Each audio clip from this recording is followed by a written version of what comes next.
Chapter 4. Life. I never was not, nor shall I hereafter cease to be. Bhagavad Gita. The universe of forms may be compared to a kaleidoscope in which the various forms of the original energy manifest themselves in an endless variety, appearing, disappearing, and reappearing again. As in a kaleidoscope, the pieces of variously colored glass do not change their substance, but only change their positions, and, through the delusive reflections of mirrors at each turn of the instrument, are made to appear in new constellations and figures. So the one life manifesting itself appears in an infinite number of forms, unconscious or conscious, blind or intelligent, voluntary or involuntary, from the atom, whose auras and ethers rush through a common vortex, up to the blazing suns, whose photospheres extend over millions of miles, and from the microscopic amoeba, up to perfect man, whose intelligence conquers the gods. Forms are materialized thoughts. If you can control thought, you can control life and call into existence a form. But few persons are able to hold on to one thought even for 1 minute of time, because their minds are wavering and their will is divided.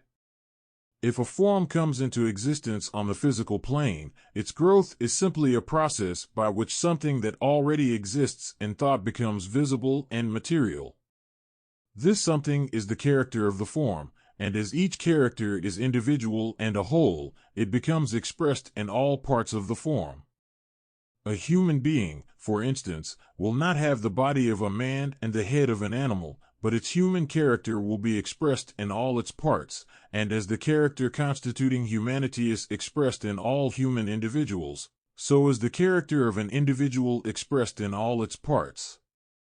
This is a truth upon which the doctrines of astrology, phrenology, chiromancy, physiognomy, etc., are based, which are necessarily true, because nature is a unity. An animal, a plant, or a man is a unity, and is therefore expressed in all the parts of the forms. It can be scientifically demonstrated that each component part of an organism is a microcosm, in which are represented the principles composing that organism. We may, by examining a part of a leaf, know that it comes from a plant, and by looking at an animal substance see that it came from an animal, or by testing even the most minute part of a mineral or metal know that it belongs to the mineral kingdom. Likewise, we may read a man's character in his hands, or face, or feet, or in any other part of his body, if we have acquired the art how to read it correctly. Upon this law is based the science of psychometry. By this science we may obtain a true history of past events. By psychometrically examining a stone taken from a house we may obtain correct information in regard to the former or present inhabitants of that house, or a fossil may give us a true description of antediluvian scenery and of the mode of life of prehistoric animals or men. By the psychometrical examination of a letter we may obtain information about the person who wrote the letter and also of the place in which the letter was written. If this art were universally known and practiced, criminals could be detected by examining psychometrically a piece of the wall, the floor, or the furniture of the room in which a murder or robbery was committed. It would make an end to convicting of innocent persons on circumstantial evidence, or to letting the guilty escape want of proof, for the psychometer would, by the superior powers of his perception with the spiritual eye, see the murderer or robber or counterfeiter as plain as if he had seen them with his external eyes while the deed was committed. Each form is the external expression of a certain character which it represents, and as such it has certain peculiar attributes which distinguish it from other forms. A change of its character is followed by a gradual change of the form. An individual who becomes degraded in morals will, in the course of time, show his degradation in his external appearance. Persons of a different appearance and different characters may, in the course of time, as their characters harmonize, resemble each other to a certain extent in appearance. Forms of life, belonging to the same class and species, resemble each other, and each nationality has certain characteristics expressed in the individuals belonging to it. A full-blooded Irishman will not easily be mistaken for a full-blooded Spaniard, although the two may be dressed alike, But, if they emigrate, they or their children will in time lose the national character which they possessed. Change of character changes the form, but a change of form does not necessarily change the character. A man may lose a leg and become a cripple, and still his character may remain the same as before. A child may grow into a man, and still his character remain that of a child unless modified by education. These facts are incontrovertible proofs that the character of a being is more essential than his external form. If the character of an individual were to depend on his inherited form, children born of the same parents and educated under the same circumstances would always manifest the same moral characteristics. But it is well known that the characters of such children often differ widely from each other, and possess characteristics which their parents do not possess. If, as it frequently happens, children show the same or similar talents and intellectual capacities of their parents, such a fact is by no means a proof that the parents of the child's physical body are also the parents or producers of its intellectual germ, but it may be taken as an additional evidence of the truth of the doctrine of reincarnation, because the spiritual monad of the child would be naturally attracted, in its efforts to reincarnate, to the bodies of parents, whose mental and intellectual constitution would correspond nearest to its own talents and inclinations, developed during a previous earthly life. Character means individuality. It is that which distinguishes one individual from another. That which represents the true character of something is its individual being, and not its corporeal form, and this individuality exists after the corporeal body, which was the expression of its qualities, which has been dissolved. This individuality, called the soul, is not seen with our physical eyes, neither during the life of the form nor after its death. The life of the body may depart, but the life of the individuality is independent from that of the form or personality. The individuality may belong either to a class as a whole, or to separate isolated beings. In the lower kingdoms no differentiation of character or soul exists, there is only a differentiation of form. They have one common soul, but in intelligent beings a distinct individuality belongs to each form. Each self-conscious being has its own individual soul as soon as it has attained an individual character, and its individuality is independent of the existence of its personality. Forms perish, but the individuality remains unchanged after their death. Seen from this standpoint, death is life, because, during the time that death lasts, that which is essential does not change. Life is death, because only during life in the form the character is changed, and old tendencies and inclinations die and are replaced by others.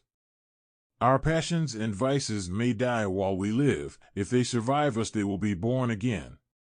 The character of an oak exists before the acorn begins to grow, but the growing germ attracts from earth and air such elements as it needs to produce an oak. The soul of a child exists as such before the physical form of the child is born into the world, and during its life in the form it may attract from the spiritual atmosphere the elements to which its aspirations and tendencies reach.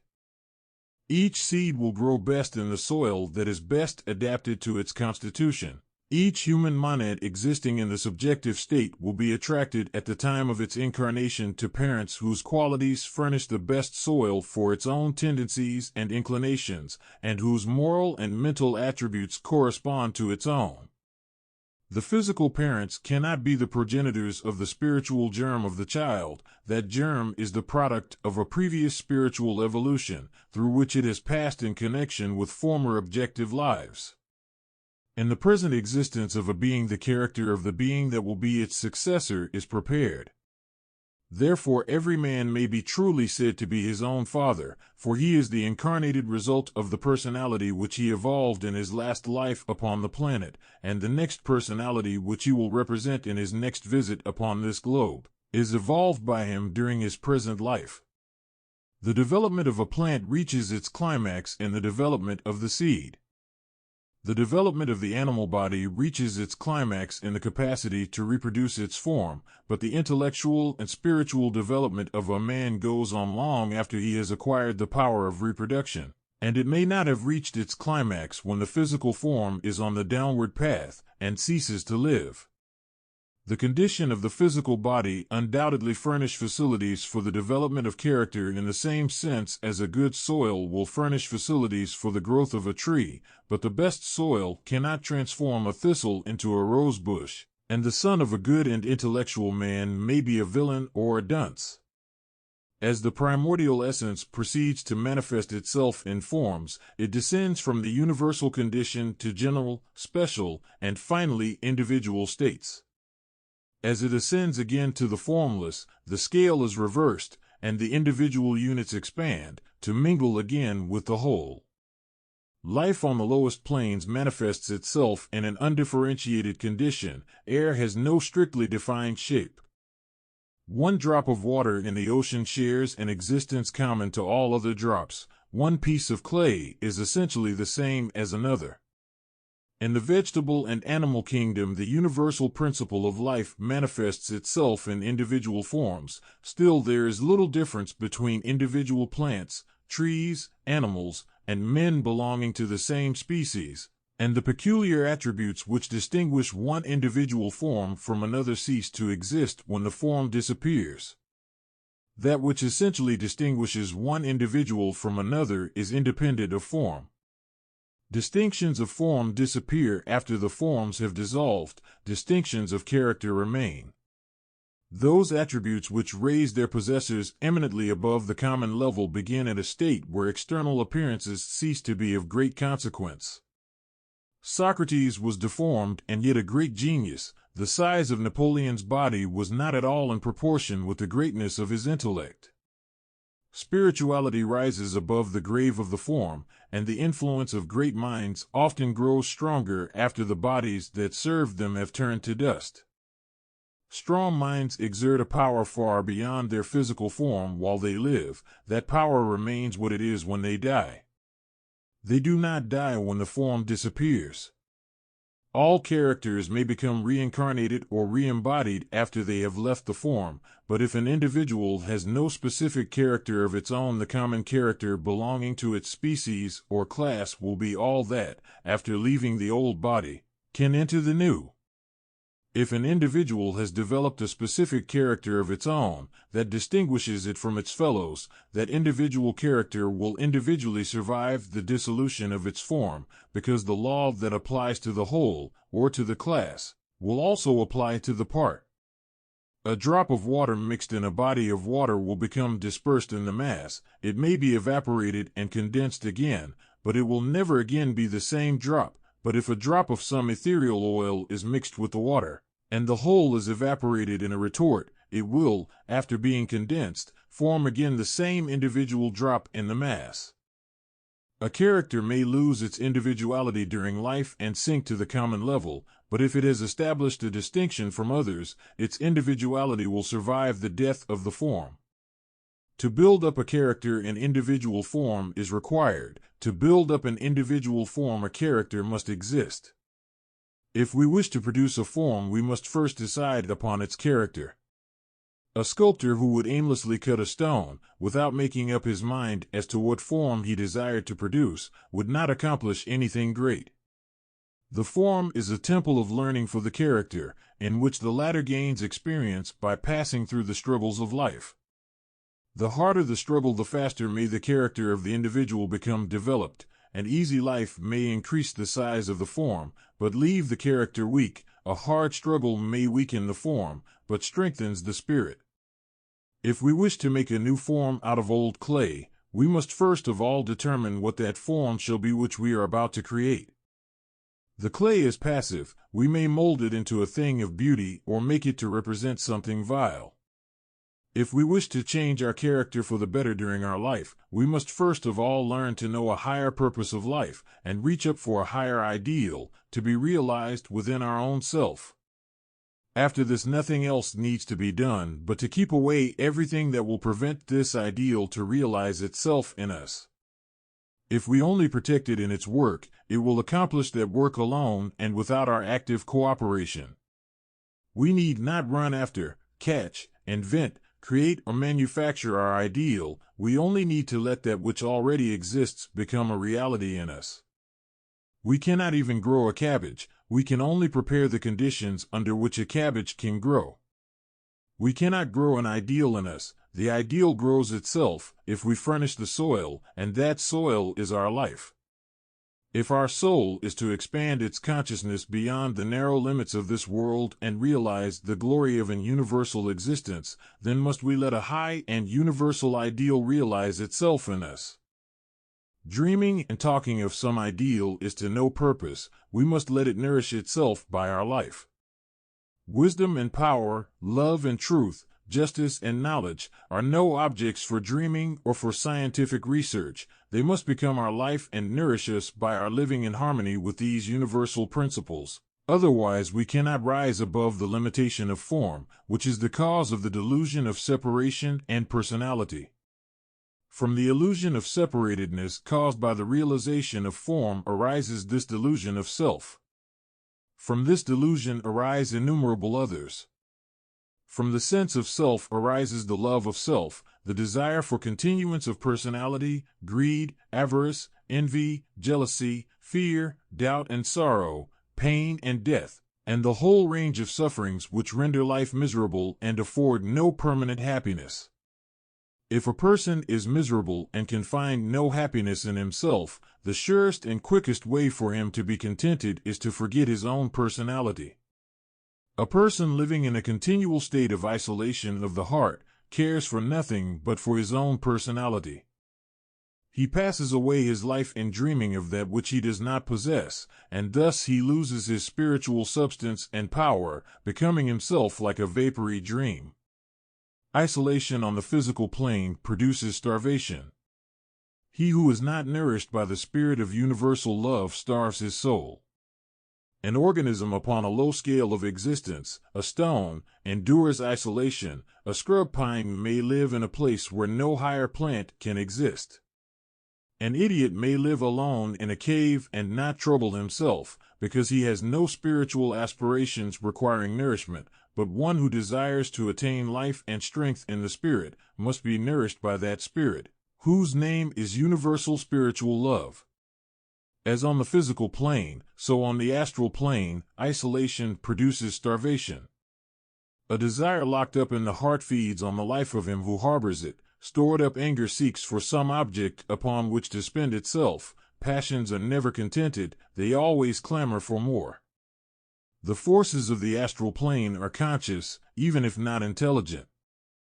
They refuse to be killed out, they cry for life, and follow the currents of life's attractions. The astral soul of a drunkard will be attracted to drunkards. The astral spook of the lewd seek enjoyment in a brothel through the organs of another. The ghost of the miser is hovering over his buried treasures until the force which put him there is exhausted. There are spooks, ghosts, vampires, incubi, succubi, and elementals of various kinds, all thirsting for life. An isolated desire does not die, but grows into a passion. Passions grow stronger at one's expense by being imprisoned. Accumulated energy cannot be annihilated, it must be transferred to other forms, or be transformed into other modes of motion. It cannot remain forever inactive. It is useless to attempt to resist a passion which one cannot control. If its accumulating energy is not led into other channels, it will grow until it becomes stronger than reason. To control it, it should be led into another and higher channel.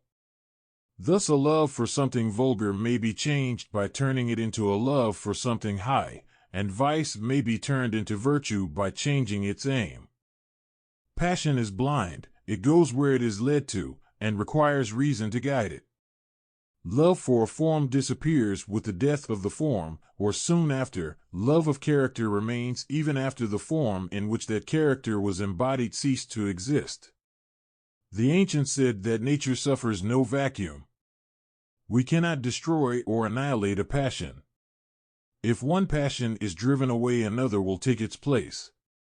We should therefore not attempt to destroy the low, but displace the low by the high, vice by virtue, and superstition by knowledge. There are some persons who live in perfect isolation on the intellectual plane.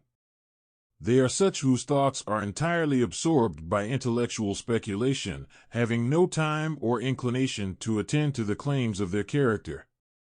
They feed their brains while their hearts are made to starve.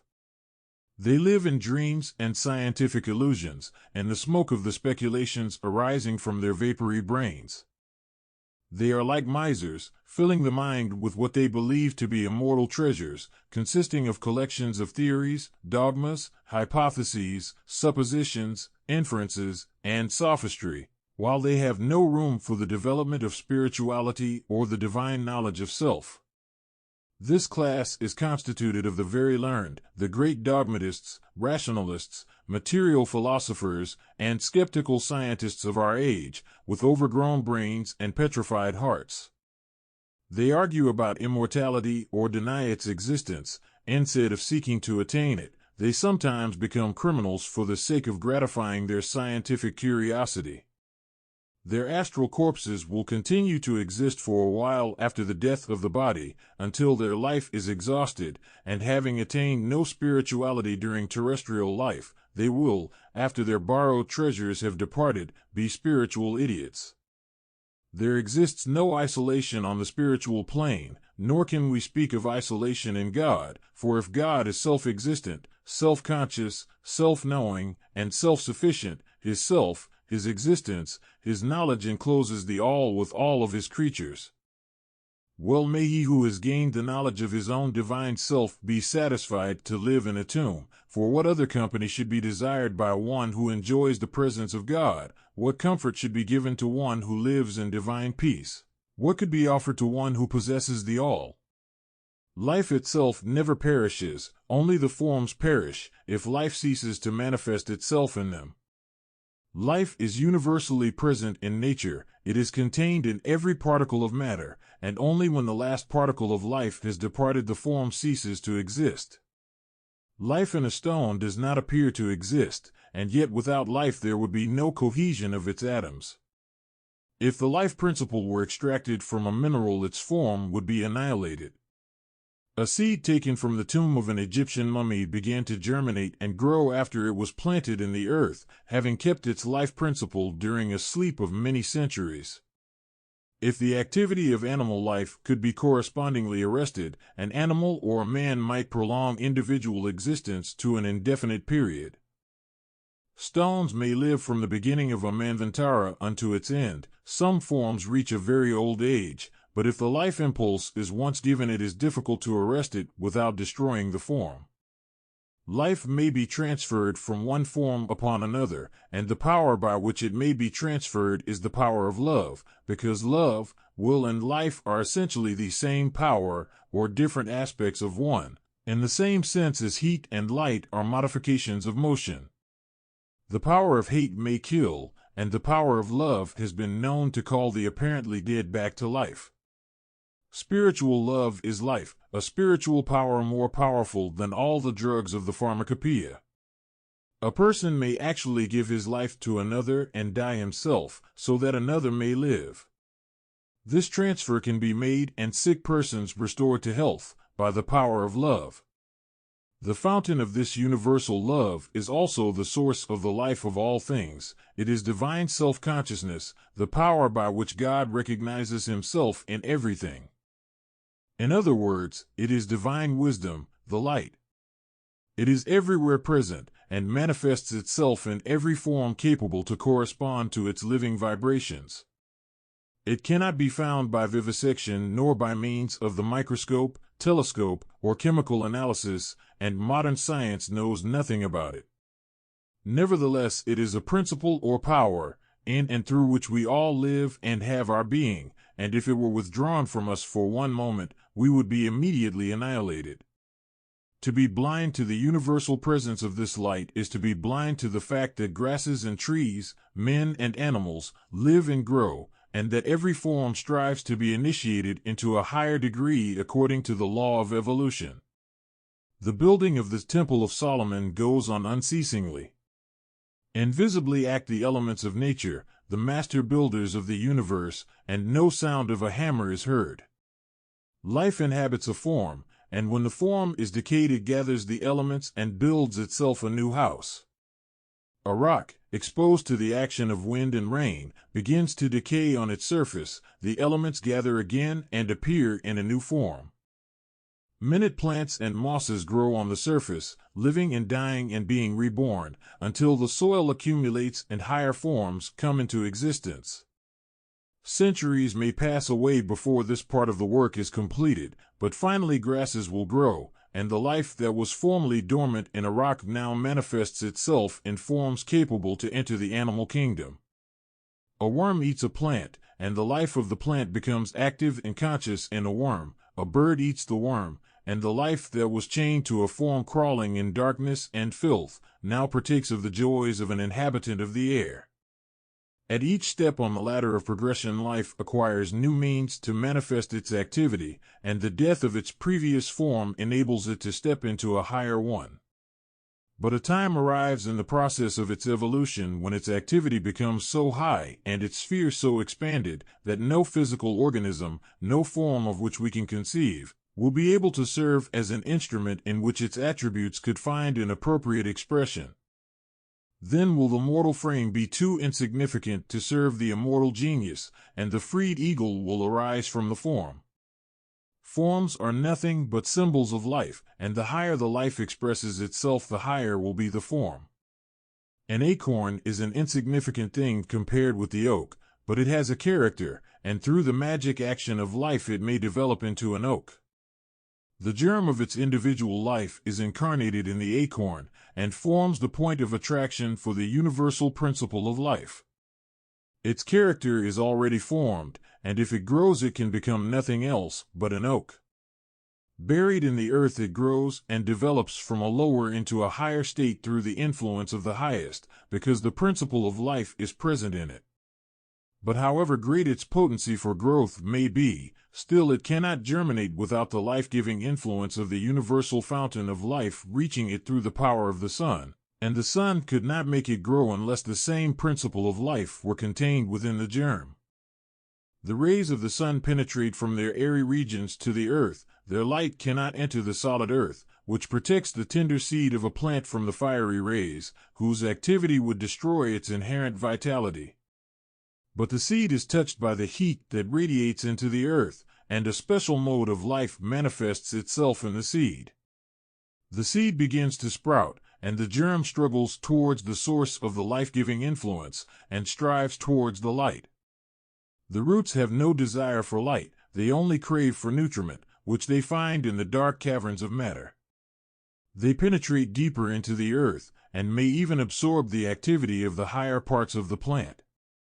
But if these parts belong to a species whose character it is to grow towards the light, its nobler portions will enter its sphere, and ultimately bear flowers and fruits. The soul of man, being buried in matter, feels the life-giving influence of the supreme spiritual sun, while at the same time it is attracted by matter.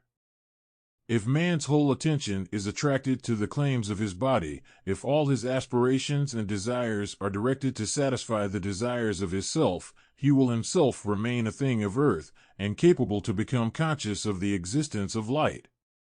But if he strives for light and opens his soul to its divine influence, he will enter its sphere and become conscious of its existence. The true elixir of life can only be found at the sternal fountain of life. It springs from the seventh principle, manifesting itself as spiritual power in the sixth and shedding its light down into the fifth, illuminating the mind. In the fifth it is manifest as the intellectual power in man, radiating down into the fourth it creates desires, by calling forth instincts in the lower triad, and thereby enabling the forms to draw the elements which they need from the storehouse of nature. It forever calls men to life by the voice of truth, whose echo is the power of intuition crying in the wilderness of our hearts, baptizing the souls with the water of truth, and pointing out to them the true path to the realization of their own immortality.